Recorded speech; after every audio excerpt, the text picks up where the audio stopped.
Welcome friends to another rSlash NuclearRevenge video. Today we've got something a little bit different. I've got my friend Brian from the Courthouse channel and he's going to be reading the first story. So without further ado, Brian, take it away. Thanks a bunch, Steven. And hey everybody, my name's Brian. As Steven said, I'm going to be covering our first story on today's video. So let's get right into it, shall we? My sociopath stepsister told everyone in school that I was adopted. My stepsister and I have known each other almost all our lives because our parents, my mother and her father, started dating when we were kids. I think we were about 6 at the time. Her parents were still married when her dad started going out with my mom, so basically he was cheating with my mom, who was at the time a single mom. Eventually, he decided to marry my mom since they were crazy about each other. His ex-wife refused to agree to a divorce, so for a very long time, he was married to her while openly dating my mom. I know he is kind of a bad guy, but one thing I have learned about love and two people in love is to stay out of their way.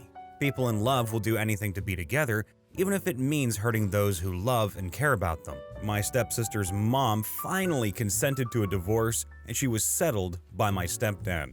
They also shared custody of their daughter. My stepdad is a rich guy. He has a lot of money, and she got huge checks for alimony each month until she remarried and moved to London with her French husband. Funnily, although my stepdad had a woman he planned to marry, he still did not marry my mom. It was not until after his ex-wife married her French husband that my stepdad finally picked a date for their wedding. They were engaged for a while though. Even though my stepdad had moved in with us before he and my mom legally got married, and he shared custody with his wife, my stepsister never spent a night at our house. My mom even had the guest room readied for whenever she'd had to visit, but she never visited for more than an hour. She would come around and she and her dad would immediately go out together or something. We attended the same school though, and I saw her regularly. My mom had told me in the past that her mother went crazy when she found out about her and my stepdad, so I always felt bad for her. I wondered what she went through at home with her mother. Once, I tried to talk to her about it. I went over to where she was hanging out with her friends and asked to speak with her. She followed me, looking around suspiciously, as though she did not want anyone to see her talking to me. I found that so weird because I had excused her from her friends and they all saw her leave the cafeteria with me. "What do you want?" I smiled awkwardly. "Hi, we've met? I'm your stepsister." She frowned at me, then looked around nervously again. "I am not your sister." "Stepsister," I corrected her. Whatever. I do not care. What do you want from me? I mean, you have my dad. What else would you like?" "What?" I was shocked that she thought I had taken her dad. Interestingly, I don't have a good relationship with her father. It wasn't that we fought or anything of the sort, but we had no similarities or shared interest. He respected me and I respected him, so we were at most cordial. I tried to explain that to her, but she cut me off. "Look, what do you want? I feel like I have asked this question a million times. If I have to ask again, I just might die. I just wanted to see how you were doing. You know, holding up after your parents' divorce. I hear your mom is not taking it well." "Shut up!" she yelled, interrupting my little speech. I was going to tell her that if she needed someone to talk to, she was welcome to talk to me. "Are you out of your mind?" she asked. I was suddenly scared. "You must be out of your mind. How is my parents' divorce your business?" She walked back to the cafeteria angrily. I just stood there looking and feeling stupid. Before then, she pretty much stayed away from me, and I stayed away from her too. We never spoke to each other, but we knew who we were to each other. After I spoke to her that day, she probably went from being indifferent about me to flat out hating my guts. She told everyone my mom was a homewrecker, and I soon was known as the homewrecker's daughter in school. No one ever said anything mean to me about it. My school had a very low tolerance for bullying and violence, but I noticed how they turned up their noses when I walked by or ignored me. One of my friends soon started to ignore me too. I didn't blame her though. She wanted badly to be one of the cool kids. I have never cared about being a cool kid. I just did not bother myself with stuff like that. I am a very pretty girl, one of the most beautiful in my high school. I may not have been popular or as popular as my stepsister, but I had the popular guys chasing me. I didn't date any of them though. I was with the school's top scientist and I was totally fine with my life. One day, I came out of the bathroom and saw a girl who was in one of my classes reapplying gloss on her lips. "Can I ask you something?" she asked. I looked around to be sure that she was talking to me. Me? Yes, you. How did you feel about your mom dating a known married man? It feels weird, doesn't it? That man left his wife and daughter and moved in with you and your mother. I walked out and waited angrily for my mom to pick me up. I sort of resented my mom at first, but it just hurt me that I was being made to pay for her actions. I also hated my stepdad for doing that to his family and putting me on the spot too. My reputation as the girl whose mom is a homewrecker soon faded, and I was starting to have a normal, decent life in school again when my stepsister's mom got married. She did not like her mom's new husband and did not want to leave her life at school, so she chose to stay back. Since her mom was moving to a different country, she had to move in with us. Living with her was not as bad as I thought it would be. We mostly stayed out of each other's way. She never joined my mom and I at the dining table whenever we were eating dinner, and her dad was not home. Even when her dad was home, he would yell at her to come downstairs and join us at the table before she came down to have dinner with us. He got tired of calling her, and the three of us ate dinner together without her. Her friends came around often, a bunch of loud girls, and sometimes their boyfriends came with them too. My boyfriend was friends with one of the boyfriends, so he sometimes joined in their movie night and generally hung out with them. He tried to make me come with him sometimes, but I didn't want to. She probably doesn't want me there, I would say to him. I was usually with my best friend anyway, so I barely cared about being excluded. My mom worried sometimes that I was feeling left out and would try to cheer me up even when I assured her many times that I didn't care. After one of their hangouts though, my boyfriend told me my stepsister's boyfriend had just broken up with her. They had apparently been having issues in their relationship. He said she was too clingy and could no longer stand her clinginess. My boyfriend encouraged me to go to her room to console her. I don't think she would like that. We're not even friends. Well, I think you should. She's upset about it. We had to end the movie abruptly. He broke up with her via a text, and she really should not have checked her messages while we were watching a movie. He broke up with her via text. What a jerk. So I promised my boyfriend I would check on her in the next morning before he left that night. When the next morning came, I knocked on her door and she asked me to come in. It was awkward and all, but she soon started talking about her relationship with her ex. I know I was clingy. I know that, but I have to be. Everyone has been taken from me over and over again. My mom is away in another country, and my dad remarried and does not pay me any attention anymore. He seemed to be the only one who cared, and I constantly worried about him leaving too. I felt sorry for her, and I told her that I understood her plight. I had dealt with the fear of abandonment too. Mine was even severe, so severe that I had to see a professional. Really? Why? She asked, staring at me curiously. Your mom is very present, and it's almost like she lives for you. You have a great relationship. Yeah, we do. Was it your dad's death? I know your mom is widowed.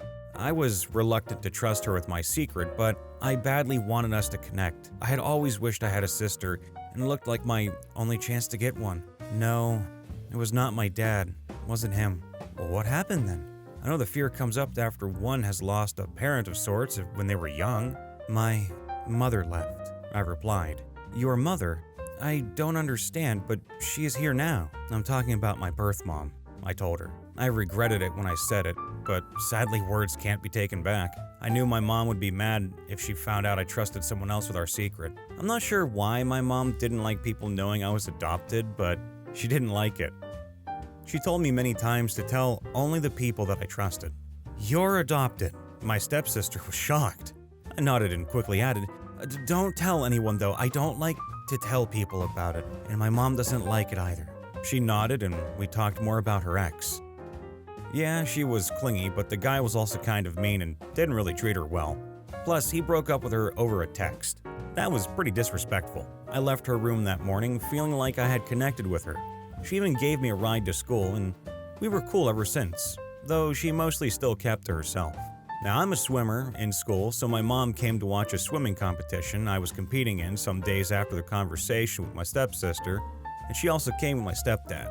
That was very rare because my stepdad is a businessman and is very often super busy. So I was quite surprised when I saw him, but pleasantly so because he paid for my swim lessons anyways and deserved to see what he had paid for. When I was walking with my stepdad and mom to where they had parked, I saw my stepsister watching us from afar. I said goodbye to them and tried to talk to her, but she replied to me coldly.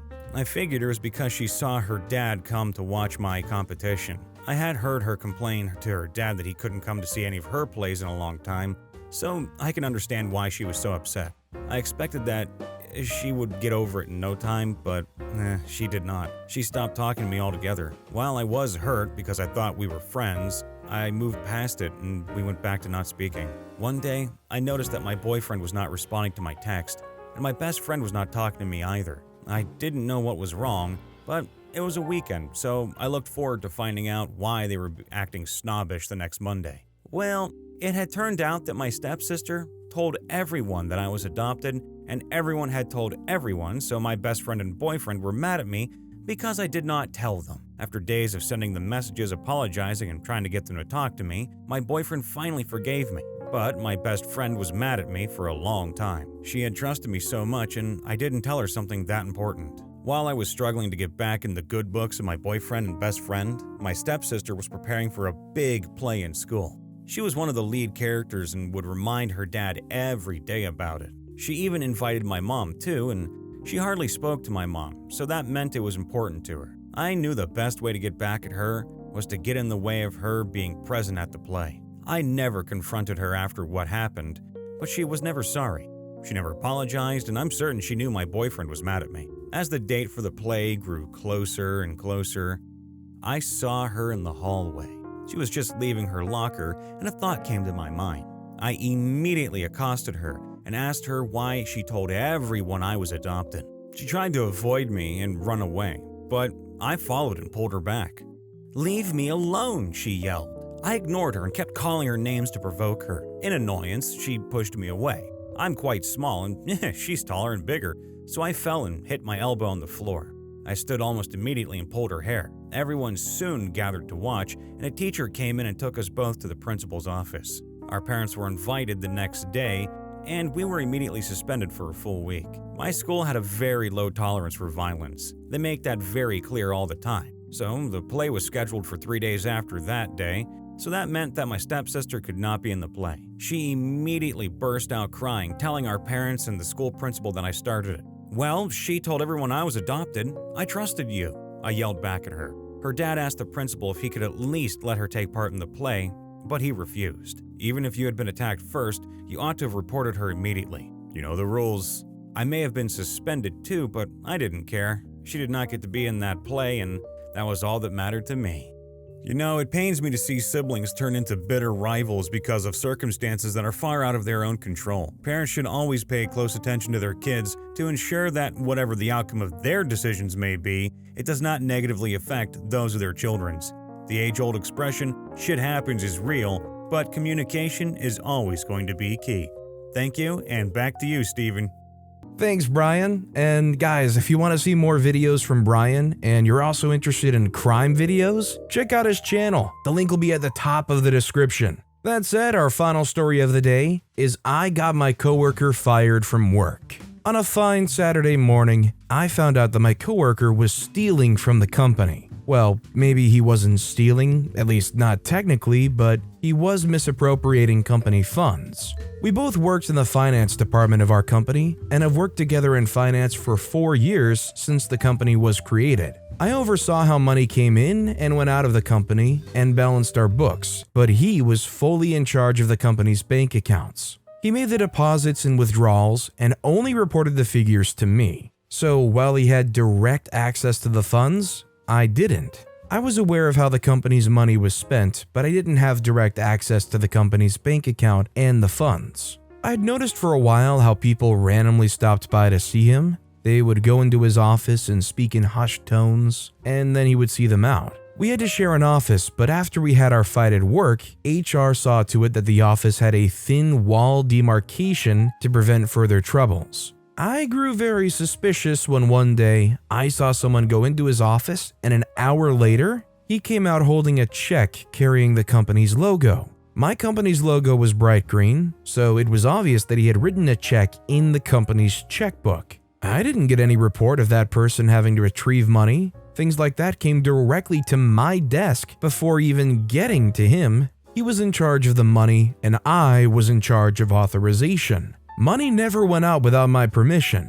I caught on immediately that he was doing something not quite legal, but I wasn't so sure. Perhaps the manager had instructed him to do so, and because he was a silly, petty human being, he deliberately did not inform me so I'd have to bother him about it when I need to report it at the end of the month. I also figured that if he was doing something illegal or something that was against the company's policy, and I outrightly asked him about it, he would simply hide it better. And I didn't want that, so confronting him about it was totally out of the question. I'm a very vindictive person, and when someone hurts me, I get very determined to get justice for myself. I had waited patiently for this coworker to goof one day so I could run to human resources, so when I saw there was a loophole somewhere, I wanted to be very careful not to blow it. I knew something was fishy, but I also knew my coworker would be smart enough to not let anyone in the company know what he was doing. So I decided to get to know him outside the company.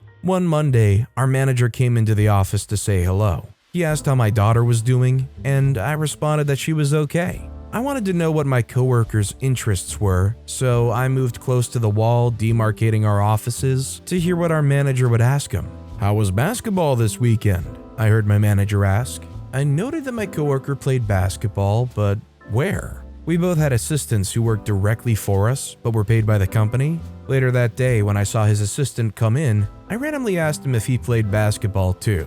"Your boss plays, you know. Have you been to any of his games?" "Yes, I was once in the area one weekend, so I went with my girlfriend to watch him play. He's as good as he says he is," the assistant replied, beaming. "Oh, where was the game played? I understand they change venues sometimes." The assistant told me where and added that it was only played elsewhere if it was a game played against other communities. If it was a home game, it was played there. I smiled and muttered something about attending one of his games in the future before he left for his desk. That weekend, I went to that stadium, and as expected, it was where my coworker and his friend played.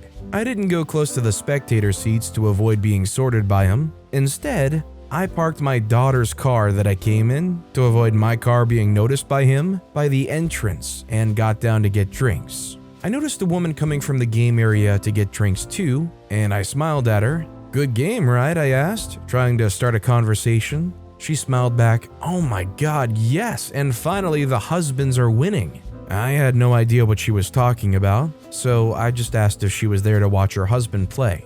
"Yes, I've been coming here for a year now. We got married almost 2 years ago." "Are you here for someone too?" she asked curiously, looking at me as though she was trying to recall who I was. "Ah, yes." I mentioned my coworker's name, hoping that she didn't know him. She said, "Oh wow, he finally got a girlfriend." I laughed and said, "Nah, he's not my boyfriend. At least, not yet." She winked at me and said, "I know, right? Men are always trying to keep everything on the low. I'm so glad to be married and done with dating. It's just so tedious dating these days. I can't even keep up with all the new dating terms." "Has he been single for long?" I asked. They said, "To be honest, I don't know a lot about him. My husband barely does too. I do hear the men tease him about being single though. We're only grateful that he helped with that loan when we needed it." I was shocked, but I tried to conceal it. Was my coworker giving out loans with the company's money? She said, "Honestly, what he does is inspiring. I don't believe there's anyone in the country who gives loans at such a low interest rate." I flashed her a big smile.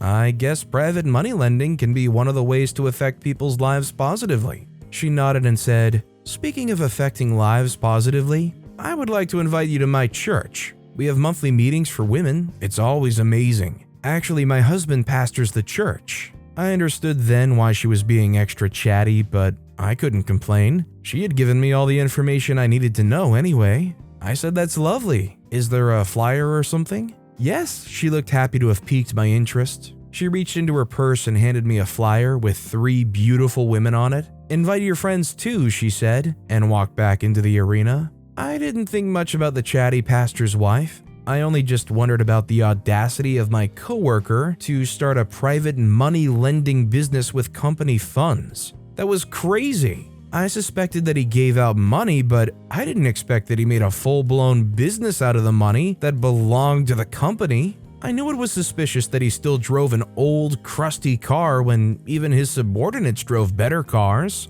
The car was only a ploy to distract people from seeing what he was doing. The next Monday, I marched straight to Human Resources to report what was going on. Our company, though a fast-growing one, was still growing, so we only have 3 staff in human resources. 2 of them were shocked, but one expressed that he wasn't surprised. "There is certainly something suspicious about him," he said. I rolled my eyes in my head when he said that. He was the same person who had told me to my face that he didn't believe that my coworker would pick on me because he came off as a nice dude. As was the company's policy, they invited him but did not reveal who had reported him to the company, though I expected that he would suspect me. Surprisingly, he thought his assistant had reported him. He tried to implicate his assistant and confessed that his assistant had known for 2 months. Our boss was very angry. He came into my office yelling and screaming. The HR guys had to come in to calm him down. He trusted my coworkers so much and had put him at the helm of affairs. He was thoroughly disappointed by what he had done. The legal team was invited and he was called in for a meeting. My boss kept telling everyone who cared to listen that he would make sure my coworker's reputation is ruined and that my boss never works in a finance firm in the country again. It was an interesting day at work. Everyone was talking about what had happened. My coworker was sacked that day. He was ordered to immediately stop coming to work while the legal team deliberated on whether or not the company should sue. I went home deeply satisfied that day. My daughter didn't understand why I was so overjoyed, but I knew what I had done. The legal team and his lawyer eventually agreed on settling out of court, but eventually that failed and they had to go to court. To this day, the company's tied up in a legal battle with my former coworker. A new person was employed. She's a great woman with a great work ethic, but also one that creates a fun environment to work in, and I am ever grateful for that. One might wonder why I did that to my coworker. Well, here goes. As I mentioned earlier, that man and I started working for the company at its inception. He hit on me on the first day we met. I didn't encourage his flirtatious behavior because I was married at the time. One day he tried to kiss me at work and I shoved him away. I still don't understand what in my conduct or behavior made him think it was okay to just bring his lips close to mine. I shoved him away and warned him to never do that again. Ever since, he became very hostile towards me. I didn't care. I just went about my work as usual. For a long time, I thought that if I just ignored him, he would become tired and let me be, but I was wrong. He kept being so critical of whatever I did at work. He kept making disparaging and deriding comments about my work. When I was promoted and had to share an office with him, he insinuated that I must have slept around to earn a promotion. He turned my former assistant against me too. The 2 of them bullied me so much that I had to report them. HR told me that I was free to let go of my assistant. She was employed by the office, but she worked for me, so I had a house and could decide whether I wanted her or not. They also created a wall to limit interactions with my coworker. They only did that to shut me up because none of them believed all that I had told them about my coworker. I didn't blame them though. He pretended to be a saint and made extra efforts to make everyone love him at work. He paid compliments to people and joked around. Everyone felt that I was the problem. They asked why I was the only one who seemed to think he was a jerk. They also hated me for firing my assistant. For years, I was hated at work. People actively avoided me and saw me as a troublesome person. Nobody believed me when I said he'd made passes at me either. What, however, made me hellbent on ruining him was when he tried to get me fired. A year before I exposed his deception to human resources, my husband left me. I was heartbroken and hurt. I was so hurt that I felt physical pain in my chest. I had a hard time focusing on my job. I was always sad and in despair, so I had to apply for a leave. HR was kind enough to grant me 21 days off, so I stayed home to handle my feelings properly. I spent 21 days in my home working very hard on my recovery. I also talked to a professional with my daughter. At the end of my leave, I was ready to go back to work and do a great job again. Naturally, since I'd been away from work for a while and was out of touch with everything that was happening at work, I had a slow first week. What did my petty colleague do? He went straight to my boss and complained that I'd fallen off. He even mentioned that my mental health may have been affected and that I could no longer be trusted to do a good job, especially since my job had to do with numbers. I was annoyed when my boss came to tell me this. I went straight to his office and attacked him. In hindsight, I should never have done that. Doing that cemented my reputation as the crazy lady. The only reason I was able to keep my job was because of my stellar performance before I went on that leave. I was, however, excused from work for 3 more weeks. This time, it was unpaid. I stayed at home feeling bad about myself. All the work I'd done on myself came undone. I felt very crappy all through my stay at home. When I eventually resumed again, I walked on eggshells and worked extra hard to prove to my boss that I was okay and fit for the job. I would have lost my mind if I had lost my husband and job in the same year. While I was grateful to have been able to keep my job, I hated my coworker and sought ways to destroy him. That's why when I suspected that something was not right, I pursued it with all my might, and I felt extremely fulfilled when I eventually got him fired. I considered sending him an email to let him know that I was the one that exposed him, since it was never mentioned to him, but my best friend advised against it. She pointed out that he could find me and harm me or have someone do that for me if he found out, so I never told him. Surprisingly, he didn't suspect that it was me, or he probably did and just never showed it. That was how I got my colleague fired for picking on me at work.